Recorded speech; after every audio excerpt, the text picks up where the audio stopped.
አዲስ አበባ ፖሊስ እናቴን ደበደበብኝ። የፖሊስ አባላት የወረዳ 5 አስተዳደር አመራሮች ወይዘሮ እናት አበበ መኖሪያ ቤት በመግባት የድብደባ ወንጀል በመፈጸማቸው በቁጥጥር ስር ዋሉ። ይኸው ግንባሯን እንዴት እንደመቷት። እኔ እናቴ ተሙት ኢትዮጵያ ውስጥ መንግስት የለም። ብልጽግና እናቶች ላይ የሚደረግን ምንም አይነት ግፍና የመብት ጥሰትን የማይታገስ ፓርቲ መሆኑን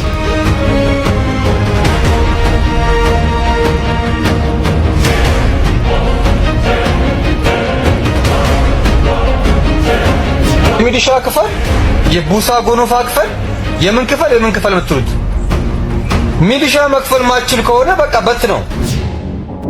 ብንሰርክም ባንሰርክም እንኳን ክርስቲያኑን መሬት እንኳን ኦርቶዶክስ ሆነ።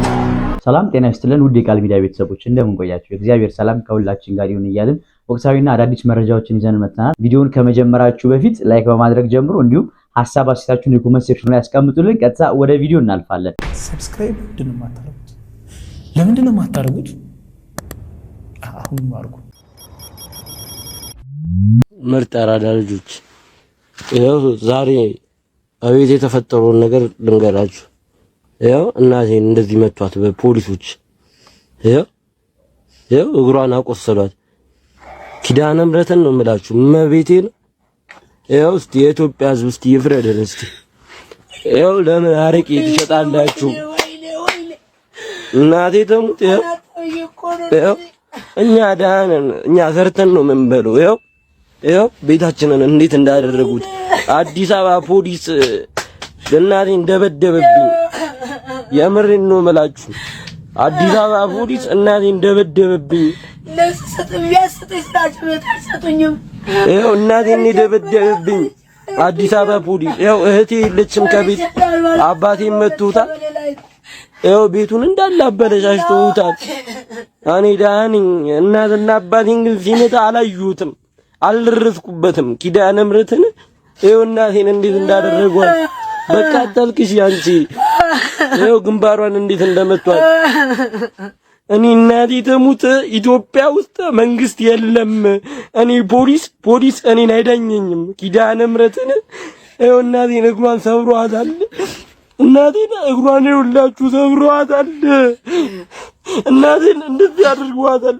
ኪዳነ ምሕረትን እናቴ አባቴ የለም ቤታውን፣ አባቴ ወጥቷል። እሱንም ደብድበውት የት እንዳለ አይታወቅም። እናቴን እንደዚህ አድርጓታል።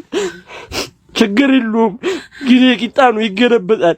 የፖሊስ አባላት የወረዳ 5 አስተዳደር አመራሮች ወይዘሮ እናት አበበ መኖሪያ ቤት በመግባት የድብደባ ወንጀል በመፈጸማቸው በቁጥጥር ስር ዋሉ። የአዲስ አበባ ፖሊስ በድብደባ ወንጀል ጠርጥሬያቸዋለሁ ያላቸውን በንፋስ ስልክ ላፍቶ ክፍለ ከተማ ወረዳ 5 ልዩ ቦታው ካባጉሊት እየተባለ ከሚጠራው አካባቢ በቤታቸው አረቄ በመሸጥ የሚተዳደሩ ወይዘሮ እናት አበበን በአካባቢው በወንጀል መከላከል ስራ ላይ ተሰማርተው የነበሩ የፖሊስ አባላትና የወረዳ 5 አስተዳደር አመራሮች ወደ ግለሰቧ መኖሪያ ቤት በመግባት አረቄ እዚህ መሸጥ የለበትም በሚል የድብደባና ለንግድ የተቀመጠ ወደ 60 ሊትር የሀበሻ አረቄ እንዲደፋ ማድረጋቸውን ልጃቸው ናትናኤል ገመዳ እናቴ እግሯ ላይና ሌላ አካሏ ላይ ጉዳት ደርሶባታል፣ በተጨማሪም 60 ሊትር አረቄ ደፍተውባታል በሚል በራሱ ቲክቶክ ፕላትፎርም ላይ ተንቀሳቃሽ ምስል በማጋራቱ ፖሊስ የተለቀቀውን ተንቀሳቃሽ ምስል መነሻ በማድረግ 2 የፖሊስ አባላትና 3 የወረዳ አመራሮችን በቁጥጥር ስር አውሎ ምርመራ እያጣራ መሆኑን ነው የአዲስ አበባ ፖሊስ ጠቅላይ መምሪያ የገለጸ።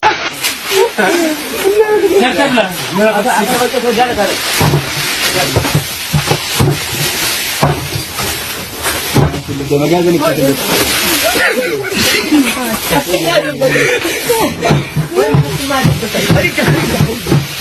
አጫውማለሁ ለከፍቶ ይሄ ቆቆሎ እንደበትሉሉ አሎ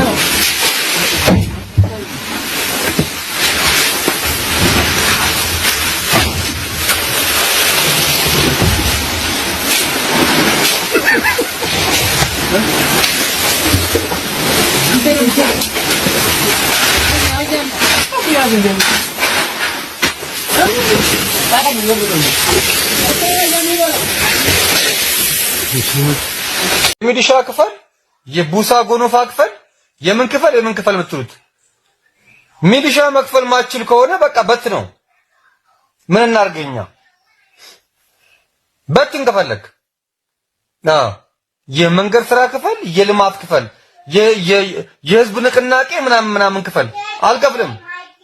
በትን ከፈለክ የፈለከውን ጉዳይ አይደለም። እኔ መንግስት ነው ህዝብን መጠበቅ ያለበት። ከኛ ለስብስበ ነው እንዴ ለሚሊሻ ደሞዝ የምከፍለው? ምን አገባኝ? እኔ ለራሴ መኖር አልቻልኩኝም። ይኸው ልጄን ትምህርት ቤት ክፍያ መክፈል ከብዶኝ ቤት ነው የሚውለው። ምን እያልከኝ ነው ያለው? ቤት እየዋለ ነው ልጄ። ሙርት ይዛለ እንዴ? ዘይት መግዣ የለኝም ምን በዚህ ሰዓት። ቀልደኛ የሚሊሻ ምናምን ትለኛለህ እንዴ? ዜጋ የመጠበቅ ግዴታ ያለብህ አንተ ነህ። ነገርኩ። ትምህርት ቤት መክፈል አቅቶኝ ይሄው ከኔ ጋር ነው ያለው ልጅ ዛሬውን ቤት ውስጥ። ይሄን ነገር ኤአይ ነው በሉ። ኤአይ ካልሆነማ ሲጀመር ከኢየሱስ በላይ ጠባቂ አለ እንዴ? አመልከዋለሁ እሰብከዋለሁ ከሚለው አምላክ በላይ ጠባቂ አለ እንዴ? ጠባቂ ካሌለ ለምንድን ነው በአንድ ጋንታ ጦር የሚጠበቀው? ሲቀጥል አንድን የሃይማኖት መሪ በአንድ ጋንታ ጦር ይጠበቅ ብሎ የሚያዝ የሥራ ኃላፊ ምን አይነት ያሳሰብ ልምሻ ነው የያዘው? እንግዲህ እነዚህ ወታደሮች ወጫቸው የሚሸፈነው ከተለያዩ የንግዱ ማህበረሰብና ከሰራተኛው ላይ ነው። ሀገርን እንዲጠብቁ ሰላም እንዲያመጡ ነው። አሁን ላይ ደቡብ ክልል በተለይ ሲዳማ፣ በተለይ ደቡብ ምዕራብ ክልሎች ከፍተኛ የሆነ የነዳጅ ኮንትሮባንድ የሚደረግባቸው ቦታዎች ናቸው። እነሱን እንዲጠብቁ አያዝም። ግለሰቦችን እንዲጠብቅ ነው፣ የሃይማኖት መሪን እንዲጠብቅ ነው የሚያዙት። ይቻላል ግን መንግስታዊ ስርዓቱ ይሄ እንዲደረግ ያዛል ወይስ ሃይ የሚላቸው ሰው ጠፍቷል? ከዚህ በፊት ሲዳማ ክልልም ሐዋሳ ላይ እንደዚህ ተደርጓል። ያንን ሃይ አልተባለም፣ ይሄው ደገመ ማለት ነው። ሌላ እንደዚህ አይነት ኢቨንቶች ሲዘጋጁ የግል ሴኩሪቲ ካምፓኒ አለ፣ እንደ ማንጋርድ ያለ ማለት ነው። ባለፈው በረከት ገበሬዋ የኔ ነው ያለችው፣ ስኮትላንድ ያለው የኔ ነው ያለችው። እነዚህ የግል ሴኩሪቲ ካምፓኒዎች መንግስት ለመንግስት ባልሆነ ግንኙነት፣ ለምሳሌ መንግስት ለመንግስት ባልሆነ ግንኙነት አንድ ባለሀብት ጉብኝት ሊሄድ ይችላል፣ ለንግድ ሊሄድ ይችላል። ራሱን ሴኩሪቲውን ማስጠበቅ ከፈለገ እነዚህን ሰዎች የግል ሴኩሪቲ ካምፓኒዎች ይቀጥራል። በሀገሪቷ ህግና በሀገሪቷ ወታደራዊ ህግ መሰረት ነው እነዛ ሴኩሪቲ ካምፓኒዎች የሚመሩት። ኢትዮጵያ ውስጥም እንደዚህ አይነት ሴኩሪቲ አንድ ሁለት ሴኩሪቲ ካምፓኒዎች አይቻሉ። እነዚህ ሴኩሪቲ ካምፓኒዎች ለምሳሌ ኮንሰርት ሲዘጋጅ፣ አንድ ዘፋኝ ኮንሰርት ካዘጋጀ፣ አንድ ፓስተር የሆነ ስብከት ፕሮግራም ካዘጋጀ መንግስት መጠበቅ የለበትም። ለነዚህ ሴኩሪቲ ካምፓኒዎች ከፍሎ እነዚህ ሴኩሪቲ ካምፓኒዎች ማስጠበቅ ይችላል። ነገር ግን ገንዘብ ስለሚያወጡበት ሃይባይ ስለሌላቸው እና ጠብቅ ይሉታል ወታደሩን። ይኸው አንድ የሃይማኖት መሪ እየተከተለ ክላሹን እየተከተለ ይሄዳል። ከአስተሳሰቡ ጋር ከሃይማኖታዊ አስተሳሰቡ ጋር ራሱ በጣም ክላሽ ይዘህ እንዴት ኢየሱስን ሰብካለህ ሲጀምር እና ሃይበሉልን ነው። እንዴት ናችሁ? እስኪ ይህንን ቪዲዮ አይተን እንመለስ። እንዴት እንዳደረጉት አዲስ አበባ ፖሊስ እናቴን ደበደበብኝ። የምሬን ነው የምላችሁ። እንደዚህ አይነትና መሰል ነገሮችን ስልጣንን ተገን በማድረግ መንግስት የሰጣቸውን ኃላፊነትን ተገን በማድረግ ዜጎቻችን ላይ የሚደረግን የሰብአዊ መብት ጥሰት መንግስታችንም ፓርቲያችንም አይታገስም። መሰል ቪዲዮዎች ከፍተኛ አመራሮቻችን በተለያየ ሜተድ ከህዝብ ያለውን ቅሬታ ያለውን ስሜት ይሰማሉ። ያንን በተደጋጋሚ ነግረናል። ብዙ ጆሮ ነው ያላቸው። አንደኛው እንግዲህ አሁን አብዛኛው ነገር የሚካሄድበትና በርካታ ዜጎች የሚጠቀሙት የዲጂታል ሚዲያ ነው። ሲደርስ ደግሞ ኢሚዲየትሊ ዛሬ እንዳያችሁት የአዲስ አበባ ከተማ ፖሊስ አጠቃላይ ሪፎርም ነው የተደረገው ማለት ነው። ይህ ሪፎርም የተደረገበት ምክንያት ብልጽግና ደሃ ላይ የሚደረግን ማንኛውም አይነት የመብት ጥሰትን ብልጽግና እናቶች ላይ የሚደረግን ምንም አይነት ግፍና የመብት ጥሰትን የማይታገስ ፓርቲ መሆኑን እንግዲህ ማሳያ ነው። ማሳያ ብቻ ሳይሆን አሁንም ቢሆን ልክ እንደዚህ አይነት ስልጣን አለን በማለት መንግስት የሰጣቸውን ኃላፊነት አቢዩዝ በማድረግ ያንን በመጠቀም ዜጎችን የሚያንገላቱ ዜጎች ላይ እንደዚህ አይነት ጥቃት የሚያደርሱና ስልጣንን ባልተገባ መንገድ የሚጠቀሙ የትኛውም አመራር የትኛውም የስራ ኃላፊ ምንም አይነት ጥላ ምንም አይነት ከለላ የማይደረግለትን መሆኑንና ስልጣን መነሳት እስከ እስር ድረስ ቅጣት የሚሰጠው መሆኑን ሁሉንም የሚያነቃ ሁሉም የሚማርበት ነው። እንግዲህ በዚህ አጋጣሚ ብልጽግና ፓርቲ ችግሮች እያየ ዝም የሚል ፓርቲ ሳይሆን ወይ ደግሞ ፍጹም ነን ብሎ ጆሮውን ደፍኖ የሚቀመጥ ህዝብ ከውጭ የጮኸ ራሱን ዘግቶ የህዝብን ድምጽ የማይሰማ ፓርቲ ሳይሆን እንደዚህ አይነት ህዝብ ላይ የሚደረግን የመብት ጥሰቶችን እግር በእግር እየተከታተለ ጆሮውን አቁሞ እንግዲህ መረጃን በመሰብሰብ ውሎ ሳያድር እርምጃ የሚወስድ ፓርቲ መሆኑን ማሳያ ነው። በአዲስ አበባ ፖሊስ ላይ የተወሰደው እርምጃ አንዱ ማሳያ ነው። አሁንም ይቀጥላል። ሁሉም የመንግስት አመራሮች ሁሉም ኃላፊነት የተሰጣቸው ብልጽግና ፓርቲ መጀመሪያ ዋናው መሰረቱ ህዝብ ስለሆነ ሰው ስለሆነ ትልቁ በፕሮግራሙ ያስቀመጠው ሰውን ቅድሚያ የሚሰጥና ለሰው ልጅ ክብር የሚሰጥ ስለሆነ ለዜጎች ክብር የሚሰጥ ስለሆነ የዜጎችን መብት የዜጎችን ክብር በየትኛውም መንገድ ኮምፕሮማይዝ የማይደረግ መሆኑን ማሳያ ነው። ይሄ ለሁሉም እንግዲህ አለርት ነው። ጥያቄ እየተነሳ ነው የምትሉት እንዲህ አይነት አጋንንታም የሆኑ ሰዎች የሚያቀርቡትን ሐሳብ ነው። አሁን የደረሰን ሰበር ዜና አለ። ሐይቅ እስጢፋኖስ የተከፈላችሁ እንደምትሰሩ በአንዳንድ ወገኖች ጥያቄ ስለቀረበባችሁ ተመሳሳይ ጥያቄ ቢኒያም መቄዶንያ ላይ ሲቀርብ የግልህን ጦርነት በመቄዶንያና በቢኒያም ጦር በኩል አድርገህ ልትዋጋ እንደወጣህ ያስታውቅብሃል። መስመር ይዘርጋል ያሉት አንዳንድ ሰዎች ይህ ገንቢ ሐሳብ ነው። ገንዘባችሁን ስጡኝ አስተያየት አትስጡኝ የሚባል ነገር የለም። አቤል አቡና ምን አይነት ባለጌ ምን አይነት ነውረኛ ሰው እንደሆንክ ያስመሰከርክበት ቪዲዮ ነው ብዬ አምናለሁ። እኔን ባሮክን እኔን የማታቀኝን ሰው ስለፈረስከኝ የሆነ ቦታው ላይ ስለሰፋኸኝ አይደለም፣ ስለቀዳኸኝ አይደለም፣ ስለደመርከኝ አይደለም ይሄንን ቪዲዮ እየሰራው ያለሁት ወይንም ደግሞ ነውረኛ ነህ ባለጌ ነህ የምልህ ከእንደዚህ አይነት አንግልና ከእንደዚህ አይነት አንጻርም አይደለም። እግዚአብሔር ሕያው እግዚአብሔር ምስክሬ ነው። ነገር ግን ልክ በሚመስል ነገር ልክ ያልሆነ ነገርን በሰዎች ልብ ውስጥ ለመክተት የሄድክበት ርቀት ግን ከፈጣሪ እንደሚያጣላህ ግን እንድታቀውና እንድትረዳው ፈልጋለሁ። አንተ እዚህ ሚዲያ ላይ መጥተህ በገለጽከው ፖላይት በሆነ ባቀረብከው ልክ ነው ቢኒያም ላይና መቄዶንያ ላይ ትችት የነበረው። ምን አለ ሚዛናችሁን ያዋጣል አያዋጣም እንሰማለን አንሰማም ሳይሆን ልክ ነው አይደለም ብላችሁ ሚዛናችሁን ይሄንን ብታደርጉ ምን አለበት? የቅርብ ጊዜ ትውስታችን እኮ ነው። እዚሁ ማህበራዊ ሚዲያ ላይ ቢኒያምን ዲስሪስፔክት ባደረገ መልኩ